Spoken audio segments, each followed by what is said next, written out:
Hey y'all, how y'all doing? Y'all, we back, and I want to give y'all just a little information on the what's going on with the YN Melly case. I haven't forgot about him or anything. It's just I've been busy.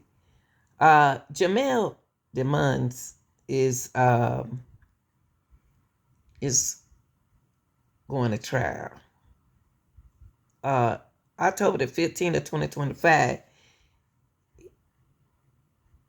he won his appeal. Now, I'm going to tell you a little secret about that.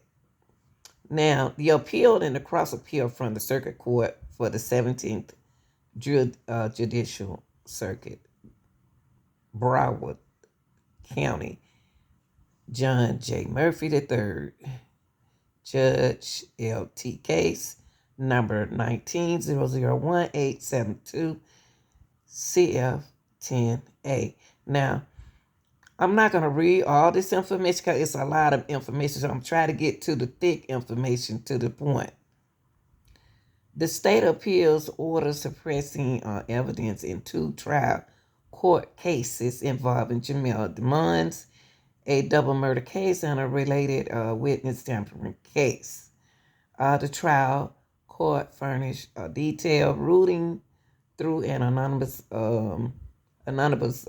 order addressing more than a dozen warrants. Okay, now the trial court deemed search warrants associated with digital storage and social media platform to be overbroad. Now, consistent with the affidavits filed in support of the warrants, the trial court severed the warrants. Impermissible portion and temporarily limited the warrants scope to, let me move this, date of hours before the murder to the pinpoint Demon's location around the time of the murder. Now listen to this. It in its appeal of the anonymous order, an anonymous order, y'all, is something like an issue. It's like an issue in that what was going on with the order. Okay, the state does not define the propriety of the individual warrants. Okay, rather, the state argues that all evidence recovered from the warrants execution would have been inevitably obtained from individuals' sources. Now, this is what happened. Hold on. Now, Demond filed a cross appeal to challenge the anonymous order, okay?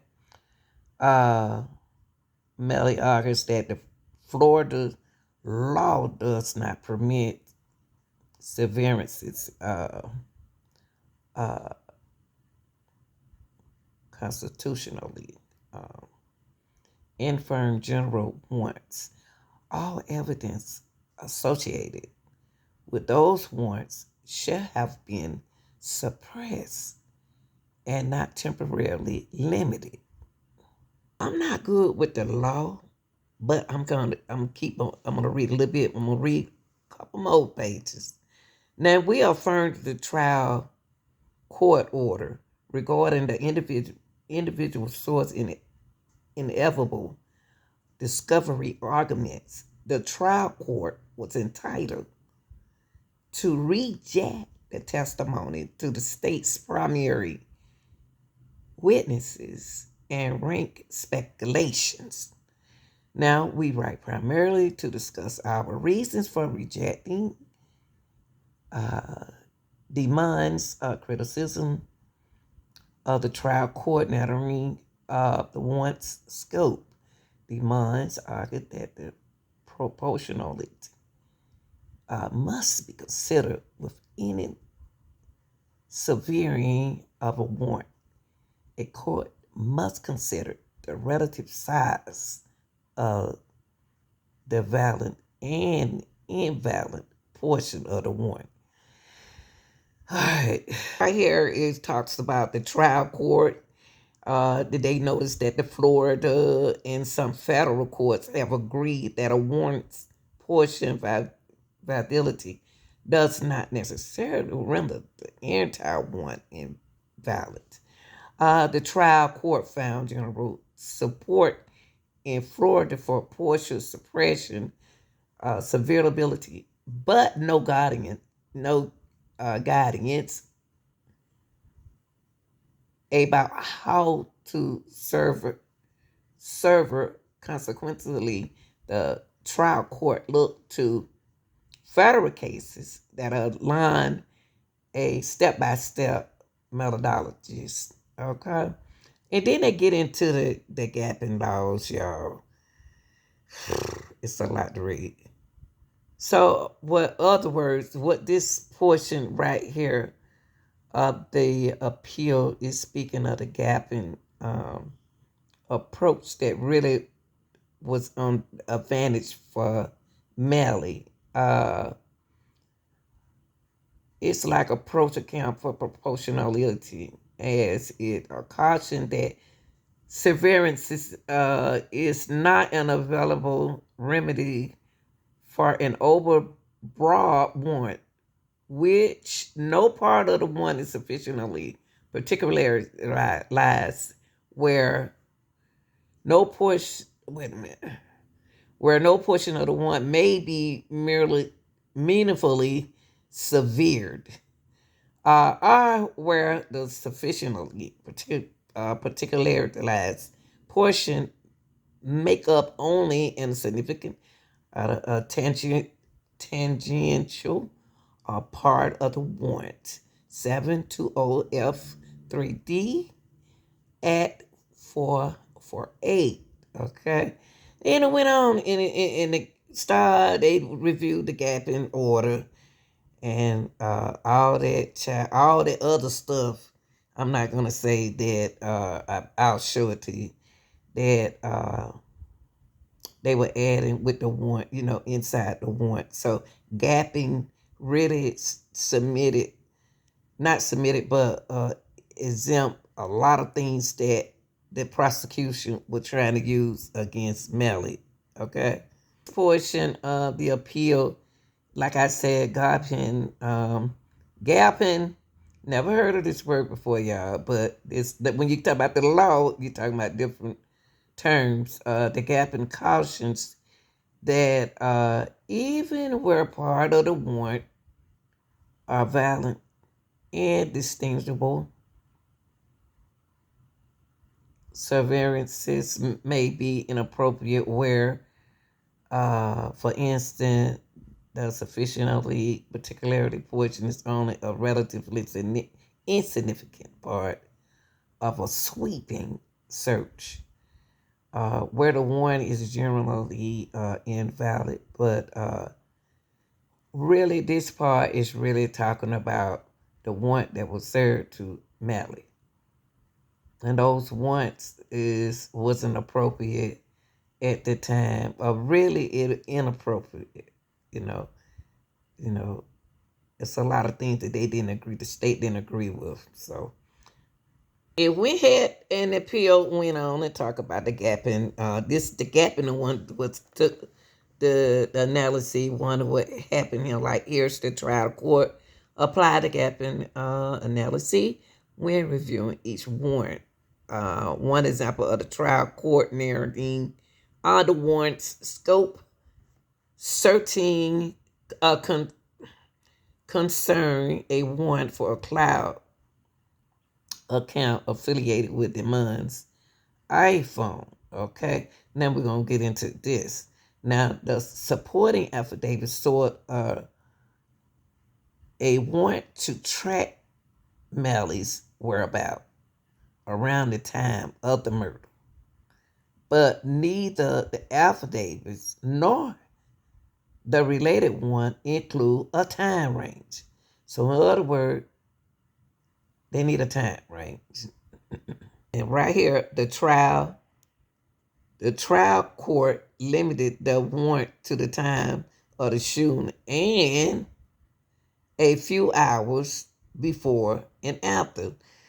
The trial court explained that the search warrant of Philip after Davis clearly indicate that Melly physical location during and shortly after the homicide was of vital importance. Pay attention now. Now the police. Now this the part I paid attention to the trial. In the trial, cause I got kind of lost with the police too. The police officer had reasons to believe the occupants of the vehicle were on the phone at the time of the shooting. How they gonna believe the occupants of the vehicle was on the phone? Did y'all beam the phone? Did it? How y'all? What make y'all say that? That's what I'm saying. Believe the occupants of the vehicle was on the phone at the time of the shoot. That the defendant had called his mother just after the shooting. Okay. That defendant phone was in use and communicating with cell towers around the time of the shooting. And that call data records records revealed that the defendant was using other forms of communication on his phone, although the police could not pinpoint which specific form of communication were used. I'll say, but why would you say that if you can't pinpoint that? That's crazy. Now this right here is it seems like they got a problem trying to match up with the time range. But considering that the time range, the trial court identified 5 categories of evidence limited to those critical hours, with suppressing other evidence obtained from that warrant. Now, this temporal narrowing comported with the warrant. Okay, y'all, I'm trying to read with these glasses on now. Stated purpose to locate Melly whereabout to link him to the crime. We agree with the 11th Circuit observation that the preferred method of limiting the scope of a search warrant for a cloud account will usually be time-based, United States. And then it got versus McCall, 84F4, 1317, 1328, 11th Circuit 20231. The suppressing evidence, the trial court temporarily limit other warrants. It's a lot of warrants that they got rid of, associated with digital storage. Accounts such as Snapchat, Facebook, Instagram, and email. Having reviewed the records, we conclude that the trial court did not abuse the discretion in narrowing the warrant's time frame. Okay. Now, that really was half of the paperwork that appeal that I read. Now, let's get to it. Do you all remember when Melly was trying to get out, begging the judge, trying to get out of jail? Now, this dude right here was doing a lot of talking up in front of the judge. That didn't make no sense to me. Now, has information to provide to the court. She interviewed your client? Yes, She's going to testify about that? yes, Judge. And just so you understand, the e-filing to the court, the clerk's portal came in at 10:31 p.m. on 5/4, which was Sunday evening. Okay, so the state's objection is sustained. So a loss for the defense there. Grant That- pre-trial release if the arguing defendant them. can prove reasons. Can prove that his conditions of release can effectively protect the public from the risk of physical harm, assure his presence at trial, and protect the integrity of the court. Okay. There are some other factors that we get from other cases talking about. Let me get into appeal. Okay, listen, understand, y'all. This is just my reaction. Now, Melly is not off the hook. Okay? In order to win, you got to give. You got to lose something. You got to, in this case right here, kind of big, all that kind of stuff that they had in this trial, all the evidence that the prosecutor had at first, it should have been limited a long time ago. Now, I'm going to tell you something about this new prosecutor. She got something in place when she knew that they was going to appeal. They did exactly what she wanted them to do. She knew what the state was going to do. So it's no surprise to the prosecutors what was about to take turn, because what they doing, getting their evidence and their witnesses together. That's what they doing. Now, I still don't think the lady, the prosecutor is not the same lady that I saw when she was pregnant. I swear I thought she was pregnant.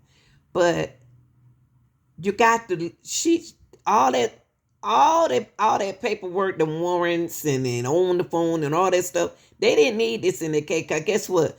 The witnesses is going to shut this case down for the prosecutors. Melly in more trouble than he think he is.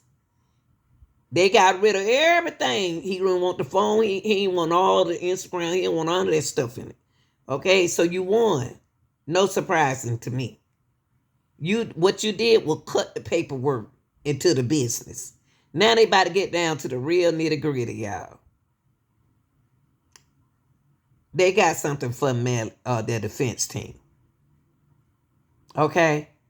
And everything is so much.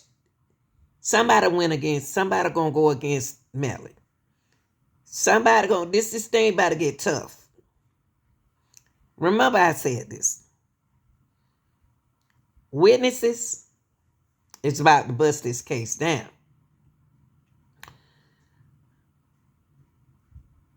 It's about to make the prosecutors look good. And it's about to affect Melly. Watch and see. He ain't won nothing. He ain't got away with nothing. Tell me what you think. Tell me what you think.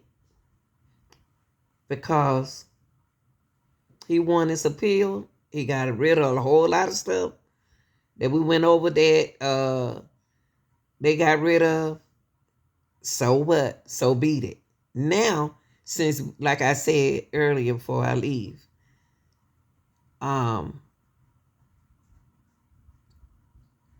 it's going to take stress away from the case. And what the prosecutor was doing was procrastinating for a reason. Not just because of the appeal. They procrastinated. The defense fell right in their trap.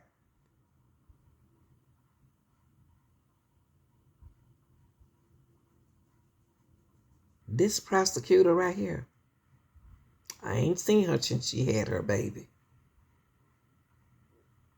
She got something. When she got this case, it was already scribble scrabble. It was messed up. It don't even make sense in a way. Some did, some of it did. She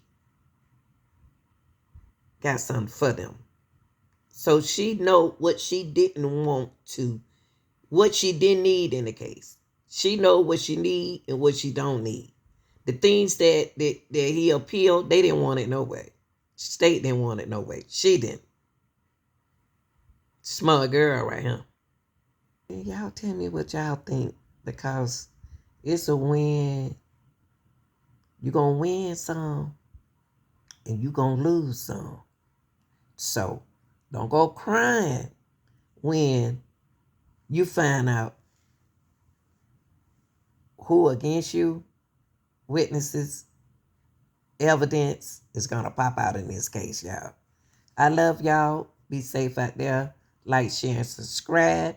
In the comment section, please tell me what you think.